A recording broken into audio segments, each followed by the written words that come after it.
Movie की शुरुआत में हम एक स्पेसशिप को पृथ्वी की तरफ बढ़ते हुए देखते हैं। उसके अंदर बहुत सारे क्रू मेंबर्स हाइपरस्लीप मोड में होते हैं। रास्ते में उन्हें पास की एक स्पेस जिसका नाम टिकानी प्राइम है उसमें न्यू लाइफ होने की डिटेक्शन मिलती है। उसे चेक करने के लिए लाइटईयर जो कि एक स्पेस रेंजर है अपने कमांडिंग ऑफिसर और बेस्ट फ्रेंड अलीशा और एक न्यूली रिक्रूटेड हेल्पर के साथ प्लेनेट में लैंड करके उसे एक्सप्लोर करने जाते हैं।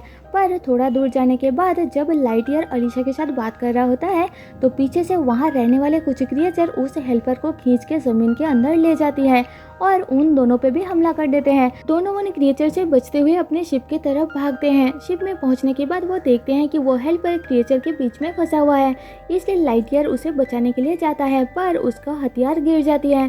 तभी अलीशा अपनी बंदूक से क्रिएचर को शूट करती है जिससे वो दोनों नीचे गिर जाते हैं और अब क्रिएचर उन्हें जमीन के अंदर खींचने लगती है तो अलीशा जल्दी से लाइटईयर को उसका हथियार देती है। लाइटईयर क्रिएचर को काट के खुद को और हेल्पर को बचा के जल्दी से भागता हुआ अपनी शिप के अंदर घुस जाता है।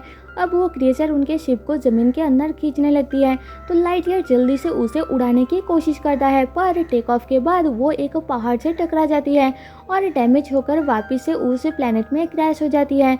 पता चलता है कि शिप का हाइपर स्पेस फ्यूल जो कि एक क्रिस्टल है वो पूरी तरीके से डैमेज हो चुकी है जिसके बिना वो शिप को चला नहीं पाएंगे, इसलिए वो सब उसे ठीक करने का डिसाइड करते हैं। देखते ही देखते 4 साल बीत जाती है और सारे क्रू मेंबर्स वेसल को ठीक करने के लिए वहाँ एक कॉलोनी बना लेते हैं। फाइनली वो सब मिलके उस क्रिस्टल को बना लेते हैं और आज उसको चेक करने के लिए लाइटईयर वॉलंटियर करता है। वो क्रिस्टल को लेकर शिप में फिट करता है और टेस्ट के लिए निकल जाता है। उसे अपनी शिप को हाइपर स्पीड से चलाते हुए 4 मिनट के अंदर पास के एक प्लेनेट का चक्कर लगा के वापस टिकानी प्लेनेट में आना होता है पर वो ये कर नहीं पाता और उसका टेस्ट ड्राइव फेल हो जाता है। लेकिन 4 मिनट के टेस्ट के बाद वापस आकर लाइटईयर को पता चलता है कि टाइम डिलेशन के कारण टिकानी प्राइम पर 4 साल बीत चुके हैं, वहाँ सब कुछ चेंज हो चुकी है। अलीशा उसे बताती है कि लाइटईयर जिस डायरेक्शन में गया था उसका 4 मिनट टिकानी प्राइम में 4 साल के बराबर है, इसलिए लाइटईयर को छोड़ के वहाँ सब लोगों की उम्र बढ़ चुकी है। ये जानने के बाद लाइटईयर दुखी हो जाता है क्योंकि वो कहीं ना कहीं इन सब के लिए खुद को जिम्मेदार मानता है। वो सोचने लगता है कि अगर वह दोबारा से टेस्ट के लिए गया और फेल हो गया तो फिर से 4 साल बीत जाएंगे। अलीशा उसे समझाती है कि वो लोग कोई दूसरा रास्ता ढूंढ लेंगे। इसके बाद अलीशा लाइटईयर को अपने रूम में छोड़ने के लिए जाती है और बताती है कि उसकी एंगेजमेंट हो चुकी है। लाइटईयर उसके लिए खुश होता है और रूम के अंदर जाकर लाइटईयर को अलीशा का दिया हुआ एक गिफ्ट मिलता है। उसके अंदर उसे एक रोबोटिक कैट शॉक्स मिलता है जिसे लाइटईयर की मदद करने के लिए बनाया गया था।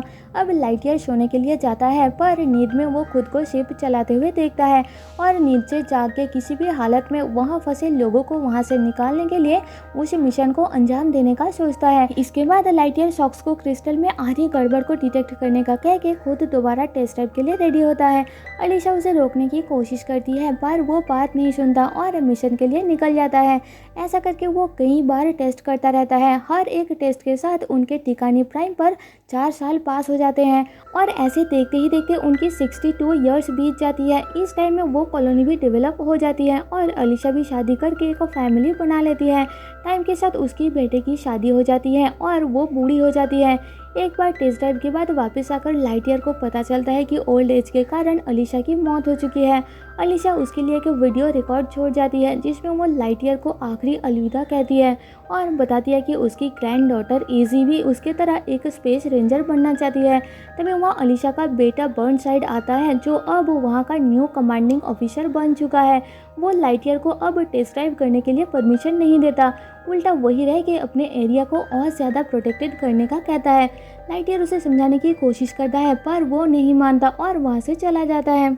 लाइटईयर उदास होकर अपने रूम में बैठा हुआ होता है। तभी शॉक्स उसे बताता है कि उसने इन 62 ईयर्स में क्रिस्टल फ्यूल की कॉम्पोजिशन को इम्प्रूव किया है जो अब लाइट की स्पीड से ज़्यादा स्पीड से चलेगी। पर लाइटईयर अपने न्यू कमांडिंग ऑफिसर बर्नसाइड की परमिशन के बिना इस न्यू फ्यूल को यूज़ नहीं कर सकता।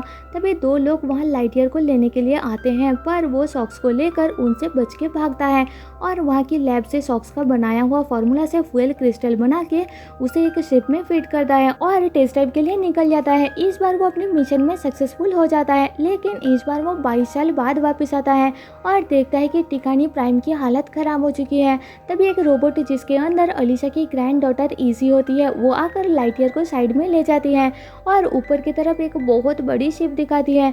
पता चलता है कि एक रोबोट जिसका नाम जुर्ग है, उसकी रोबोटिक फोर्स ने टिकानी प्लेनेट पर हमला कर दिया है। इसके बाद लाइटईयर कॉलोनी के डिफेंस फोर्स के मेंबर इजी, मो और डार्बी से मिलता है। वो सब बताते हैं कि वो सारे रोबोट उनके कॉलोनी के अंदर घुसने की कोशिश में है, पर कॉलोनी को प्रोटेक्ट करने के लिए उसके बाहर लगी शील्ड के कारण वो सब अंदर जा नहीं पा रहे हैं। फिर वो लोग मिलकर जुर्ग की शिप पर हमला करके उसकी फोर्स को खत्म करने का डिसाइड करते हैं। वो लोग तैयार हो रहे होते हैं कि तभी एक रोबोट आकर लाइटईयर को पकड़ के अपने साथ ले जाने लगता है, पर इजी और उसके साथी उस रोबोट को मार के लाइटईयर को बचा लेते हैं। जुर्ग अपने शिप से ये सब देख रहा होता है और इस बार गुस्सा होकर खुद लाइटईयर को पकड़ने के लिए जाता है। इधर लाइटईयर उस बड़ी सी शिप तक पहुंचने के लिए एक शिप की तलाश में होता है और अपने टीम के साथ कुछ दूर पड़ा एक शिप तक जाने के लिए निकल पड़ता है। वहां पहुंच के वो सब लोग शिप के अंदर रखा सूट पहनते हैं और तभी कुछ क्रिएचर्स उन पे अटैक कर देते हैं। वो लोग जैसे तैसे शिप को स्टार्ट करके क्रिएचर से बच के वहां से भाग निकलते हैं, पर अब उन पे बहुत सारे रोबोट्स हमला कर देते हैं। लाइटईयर उनसे बचने की कोशिश करता है, पर उनका शिप क्रैश होकर एक जगह गिर जाती है, जिस कारण शिप का क्रिस्टल फ्यूल निकल के दूर गिर जाता है, जिसे जुर्ग उठा के अपने साथ ले जाता है। तो लाइटईयर दुखी होकर वहाँ से जाने लगता है कि तभी जुर्ग उसे पकड़ के अपने शिप में ले आता है और बताता है कि जुर्ग एक दूसरी टाइमलाइन का लाइटईयर है, उसके पास भी लाइटईयर का सेम लॉकेट और शॉक्स होता है। एक बार जब वो कमांडर बर्नसाइड की परमिशन के बिना टेस्ट ड्राइव पर गया था और वापस आने पर कमांडर उसे पकड़ना चाहा तो वो उससे बचकर भागा था। टाइम डिलेशन के इफेक्ट के कारण वो फ्यूचर में बहुत आगे चला गया था, जहाँ उसे एक टेक्निकली एडवांस्ड वेसल मिली थी। उसे वहाँ मेका शूट मिली थी जो कि एम्परर जुर्ग की पहचान है। उसे पहन के वो पास्ट में आया है ताकि वो इस टाइम की लाइटईयर से वो फ्यूल लेकर थोड़ा और पीछे जाकर एक्सप्लोरेशन वेसल को टिकानी प्राइम पर आने से रोक सके। लाइटईयर इसके लिए पहले मान जाता है, पर फिर बाद में उसे समझ आता है कि ऐसा करने से पास्ट चेंज हो जाएगा और अभी के टाइम का सब कुछ खत्म हो जाएगा और वो फ्यूल को लेकर वहाँ से जाने लगता है। तो जुर्ग गुस्सा होकर उस पर हमला कर देता है। इतने में इजी, मो, डार्बी और शॉक्स लाइटईयर को बचाने के लिए वहाँ आ जाते हैं।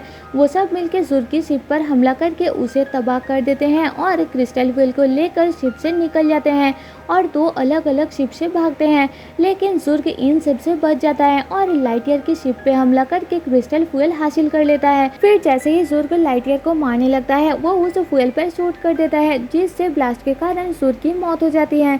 इधर बाकी सब लोग जिस शिप में होते हैं उन्हें वो चलाना नहीं आता, उसका बैलेंस बिगड़ने लगती है। तो नीचे से लाइटईयर आकर उसे किसी भी तरह रोक के अपने साथियों को बचा लेता है। फ्यूल के खत्म हो जाने के कारण लाइटईयर अब टिकानी प्लेनेट में रहने का डिसाइड करता है। तभी उनके पास कमांडर बर्नसाइड आता है और उन सबको अरेस्ट कर लेता है। वो लाइटईयर को स्पेस रेंजर कॉप बना के उसे दोबारा स्पेस रेंजर प्रोग्राम शुरू करने का ऑर्डर देता है। लाइटईयर अब अपने टीम में इजी, मो, सॉक्स और डार्बी को चुनता है और अपने काम में दोबारा लग जाता है और मूवी यही खत्म हो जाती है। तो दोस्तों, जाने से पहले आपसे एक रिक्वेस्ट है कि एक्सप्लेनेशन पसंद आए तो प्लीज़ मुझे सपोर्ट करने के लिए चैनल को सब्सक्राइब और वीडियो को लाइक कर देना, जिससे मेरे चैनल को ग्रो करने में काफ़ी मदद हो जाएगी। मिलता है आपसे मेरे नेक्स्ट वीडियो में, तब तक के लिए stay safe and tata bye bye.